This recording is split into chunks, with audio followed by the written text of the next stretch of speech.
Tina Modi. Today I am going to discuss about the syllabus of Botany first year MDSU University. The first paper first, microbiology, mycology and plant pathology. Further we discuss about the last video. Unit first आपकी इसमें बता दूं, paper first में 3 unit है। First unit में आपको क्या क्या पढ़ना है?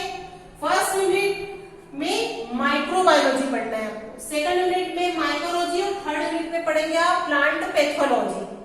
ठीक है, माइक्रोबायोलॉजी में आपको 3 कैटेगरीज है, जो वायरस, बैक्टीरिया और माइकोप्लाज्मा। उसमें आपको क्या क्या स्टडी करना है?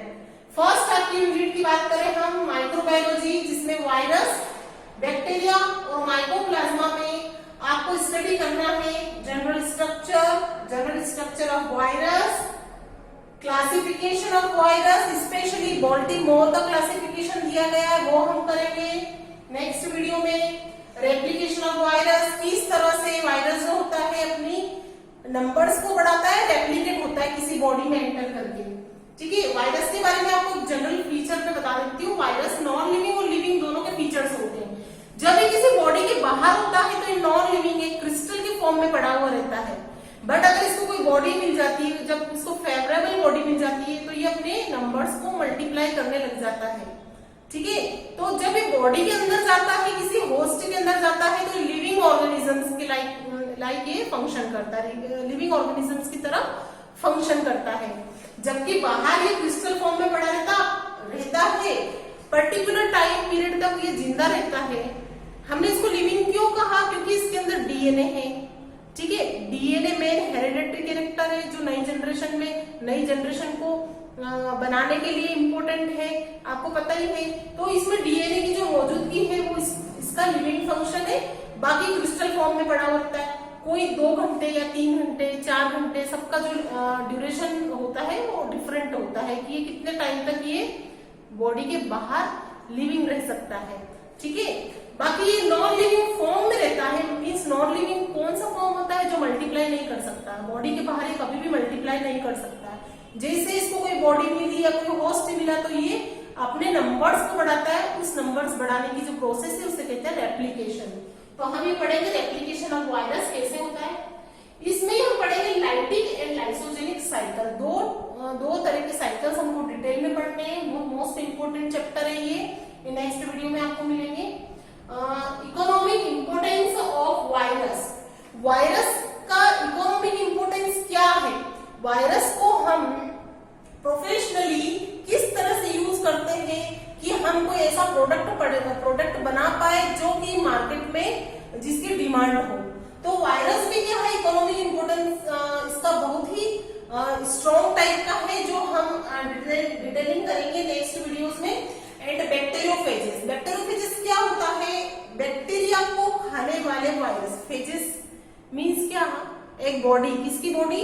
वायरस की बॉडी। और बैक्टीरियोफेजेस मीन्स होता अटैक करना, है ना, किसी का भक्षण करना। तो बैक्टीरिया को खाने वाला जो वायरस है उसे कहते हैं बैक्टीरियोफेजेस। आपने देखा होगा गंगा का जल पवित्र होता है। गंगा का जल बहुत ही पवित्र माना जाता है। क्यों? क्योंकि अगर उसमें कोई डिजीज वाला, अगर बोलते हैं ना हम गंगा के जल में डुबकी लगा लेते हैं तो सब कुछ हम स्वस्थ हो जाते हैं या पवित्र हो जाते हैं। इसका अगर साइंस की लैंग्वेज में देखें तो गंगा के जल के अंदर बहुत कंटेंट होता है बैक्टीरियोफेजेस का।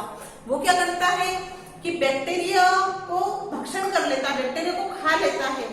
इसलिए गंगा का जल शुद्ध भी होता है और प्योर होता है। इसलिए हम बोलते हैं ना कि हॉली वाटर है, पवित्र पानी है, क्योंकि इसके अंदर बैक्टीरियोफेजेस है ना। ये साइंटिफिकली सर्च किए गए हैं।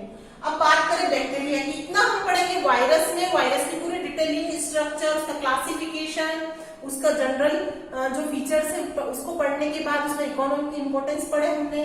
बाद में हम बात करेंगे बैक्टीरिया की। तो बैक्टीरिया में सबसे पहले जनरल फीचर्स के, बैक्टीरिया के जनरल फीचर्स क्या? जनरल अकाउंट या कुछ classification, types of the bacteria पढ़ेंगे।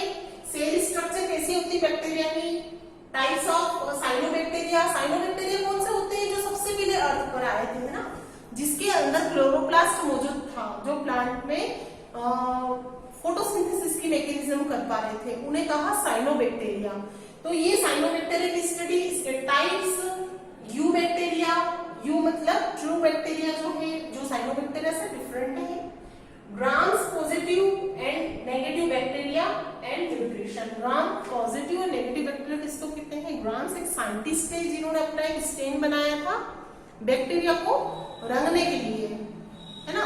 तो हम क्या करते हैं, एक प्रैक्टिकल भी आपके कोर्स में ग्राम पॉजिटिव और नेगेटिव बैक्टीरिया को डिफरेंशिएट करना। आप एक स्लाइड बना के स्टेन का यूज करके, ग्राम स्टेन का यूज करके बैक्टीरिया को डिवाइड करते दो कैटेगरी में, ग्राम पॉजिटिव और ग्राम नेगेटिव बैक्टीरिया। तो उसके बारे में हम थ्योरी में पढ़ेंगे, उसके बाद उस पर एक प्रैक्टिकल होगा आपका।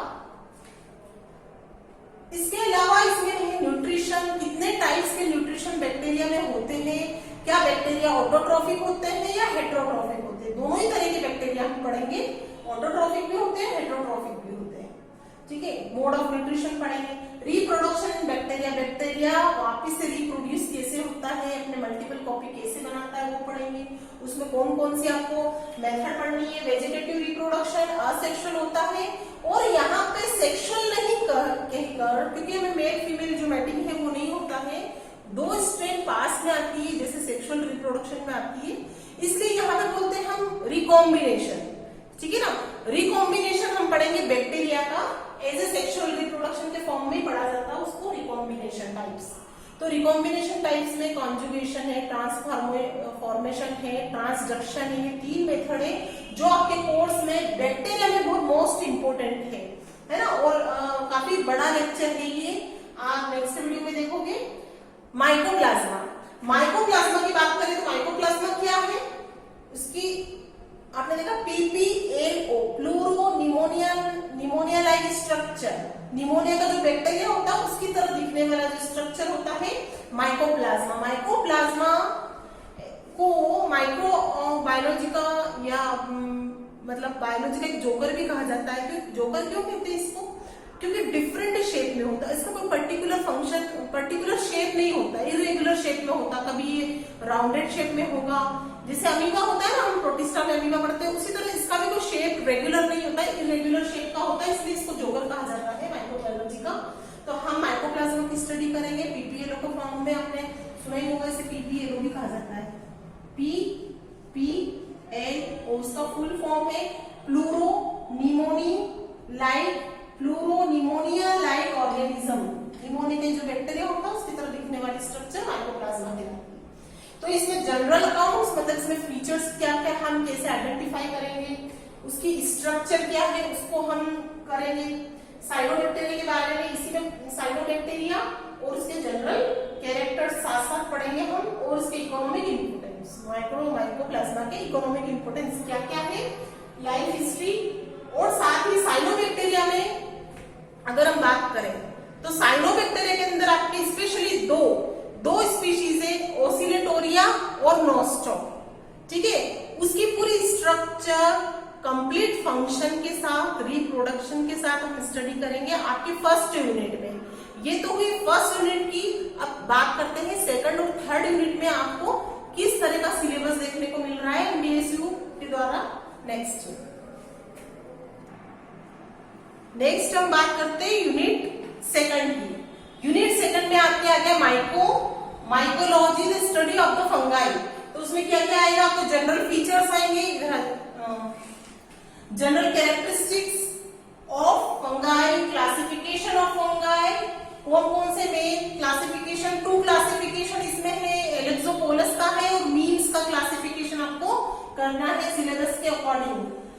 फिर बात करेंगे हम इकोनॉमिक इंपोर्टेंस ऑफ फंगाई की, कि फंगाई में कौन कौन से इकोनॉमिक इंपोर्टेंस है, कौन कौन सी ऐसी मेडिसिन है या इकोनॉमिक इंपोर्टेंस के जो प्रोडक्ट्स हैं जो फंगाई से बनाए जाते हैं, उसके हम डिस्कशन करेंगे। आगे है important features of life history. इसकी लाइफ हिस्ट्री कैसे काम करती है, पूरे लाइफ साइकिल में फंगाई का जो तरीका है ना रिप्रोड्यूस होने का, उसके लाइफ हिस्ट्री, वो डिफरेंट कैटेगरीज में हम पढ़ेंगे। आपके इसमें डिफरेंट ग्रुप्स दे रखे हैं, मस्टिगोमाइकोटिना, जाइगोमाइकोटिना, एस्कोमाइकोटिना, बेसिडोमाइकोटिना और और ड्यूटेरोमाइकोटिना। ये सारे फंगाई की जो क्लासेस है उसको हमको डिटेल में करना है। उसमें पर्टिकुलर टाइप्स की जो स्पीशीज है आपके कोर्स में मस्टिकोमाइकोटिना में है फाइटोप्थोरा। अब फाइटोप्थोरा का लाइफ साइकिल तो हमको करना है। फाइटोप्थोरा के बारे में डिटेलिंग करने के बाद फाइटोप्थोरा के प्रैक्टिकल्स भी है आपके कोर्स में, कौन से प्लांट में डिजीज क्रिएट करता है। फिर आगे जाके हम पढ़ेंगे प्लांट पैथोलॉजी में। दूसरा म्यूकर, म्यूकर भी एक स्पीशीज है जो आपको जाइगोमाइकोटिना का एग्जांपल करना है, म्यूकर। तीसरा एस्कोमाइकोटिना में पजाइजा है। फिर बेसिडोमाइकोटिना में है पक्सीनिया एगेरिकस और अस्टिलाको। थर्ड है आपका ड्यूटेरोमाइकोटिना में सर्कोस्पोरा स्पीशीज। बनकर खराब हो गया। तो नेक्स्ट हम बात करते हैं यूनिट सेकंड। यूनिट सेकंड में अपने को पढ़ना है माइकोलॉजी। माइकोलॉजी क्या है? Study of the fungi. Fungi में मेन हमको पढ़ना है उसके general accounts, general characteristics of fungi, classification of fungi. Main आपके दो तरह के क्लासिफिकेशन है इसमें, एलेक्सोपोलस का है, मीन्स का है। साथ में हम करेंगे फिर इकोनॉमिक इंपोर्टेंस ऑफ फंगाई, साथ ही इसकी लाइफ हिस्ट्री जो है। लाइफ हिस्ट्री किस किस की करनी है आपकी? इसमें डिफरेंट सब डिवीजन है आपके कोर्स में। डिवीजन फंगाई में सब डिवीजन है आपके मस्टिकोमाइकोटिना जिसमें एक मेंबर है फाइटोप्थोरा।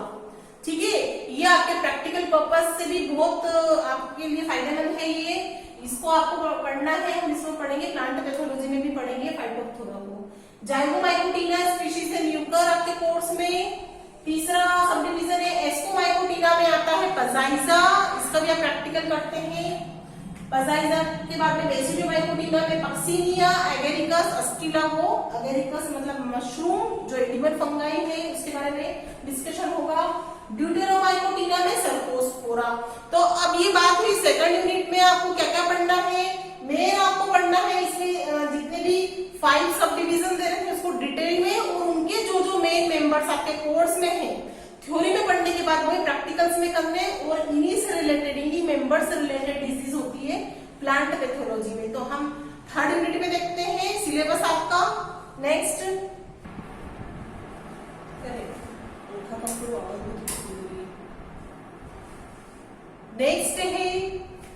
शुरू करो। हाँ, बात करते हैं यूनिट थर्ड की। तो यूनिट थर्ड में है फाइटोपैथोलॉजी। मींस क्या? जितने भी पैथोजेंस हैं माइक्रोबायोलॉजी के जो हमने स्पीशीज की है उनसे प्लांट में कौन कौन सी डिजीज होती है उसके बारे में। तो ऑक्यूरेंस कहाँ कहाँ हमको डिजीज मिलेगी, इसके सिम्टम्स मिलेंगे, कौन से प्लांट्स में मिलेंगे वो हम ऑक्यूरेंस में पढ़ेंगे। डिजीज सिम्टम्स कौन कौन से हैं, पैथोलॉजी ट्रीटमेंट कौन कौन से दिया जाता है डिजीज खत्म करने के लिए, कौन कौन से पैथोलॉजिकल ट्रीटमेंट होंगे उसकी स्टडी की जाएगी। Control of following plant disease, जितनी भी प्लांट डिजीज आपके कोर्स में उनका कंट्रोल कैसे करते हैं ये हम देखेंगे। तो वायरल से होने वाली डिजीज आपके कोर्स में कौन सी? वायरल डिजीज, वायरस से होने वाली, जहां पे पैथोजन क्या है? वायरस है। फर्स्ट है टोबैको वायरस, जो टोबैको में होने वाली है टोबैको मोज़ेक वायरस। ठीक है, येलो वेन मोज़ेक ऑफ भिंडी, भिंडी में होने वाला येलो वेन मोज़ेक। इसमें क्या होता है कि जो लीव्स है, भिंडी की लीव्स है, उसमें उसकी वेन येलो हो जाती है, उसकी स्टडी करनी है। बैक्टीरियल डिजीज, बैक्टीरियल कौन सी है? Citrus canker. आपने देखा होगा अपने घर पे जब आप लेमन खरीद के लाते हो उसमें व्हाइट ऐसे पेचेस बने हुए रहते हैं, बहुत ही आप हाथ लगा के देखोगे बहुत ही हार्ड होते हैं।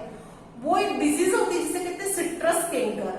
ठीक है ना, वो कैंकर होता है, वो जो व्हाइट भुरभुरा सा दरदरा सा जो स्किन हो जाती है उसकी, वो एक तरह का कैंकर होता है। इसे कहते हैं, इस डिजीज को कहते हैं सिट्रस कैंकर डिजीज। ठीक है, और बैक्टीरिया के द्वारा होती है प्लांट में।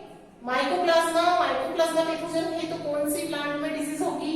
A little leaf of brinjal, जो बैंगन का प्लांट है उसकी जो लीव्स होती है बहुत ही छोटी हो जाती है, उसकी ग्रोथ कम हो जाती है, स्मॉल साइज लीव्स हो जाती है।